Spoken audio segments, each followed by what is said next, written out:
ওয়ালাইকুম আসসালাম রহমতুল্লাহ বরাকাত।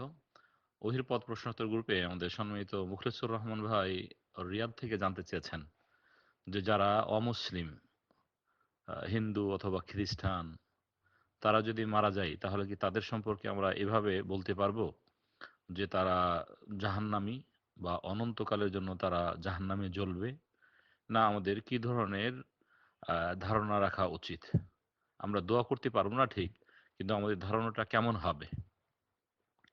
সম্মানিত দিনী ভাই, আমরা এভাবে পরামর্শ দেব, এটি হচ্ছে আকীদার বিষয়।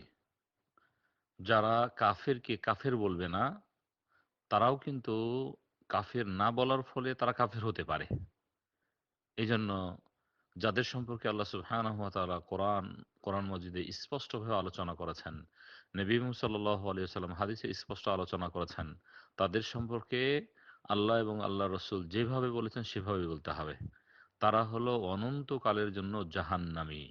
সূরা বাইয়িনার ৬ নম্বর আয়াত যদি পড়ি, আমাদের কাছে স্পষ্ট, ইন্নাল্লাযীনা কাফারু মিন আহলিল কিতাবি ওয়াল মুশরিকিন ফি নারি জাহান্নামা খালিদিনা ফিহা উলাইকা হুম শাররুল বারিয়াহ।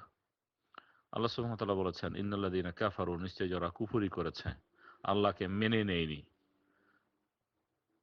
মিন আহলিল কিতাব, যারা কিতাবধারী, ইয়াহুদি অথবা নাসারারা, অথবা মুশরিকরা যারা শিরিক করেছে, আল্লাহ তাআলা তাদের সম্পর্কে সংবাদ দিয়েছেন যে তারা জাহান্নামে অনন্তকালের জন্য জ্বলতে থাকবে। ফি নারি জাহান্নামা খালিদিনা ফিহা, সেখানে স্থায়ীভাবে তারা জ্বলতে থাকবে। তাদের সেখান থেকে বের হওয়ার কোনোই সুযোগ থাকবে না। তারা অনন্তকালের জন্য জাহান্নামে জ্বলবে। আর তারা পৃথিবীতে সৃষ্টির মাঝে সর্বহীন এবং নিম্নমানের সৃষ্টি।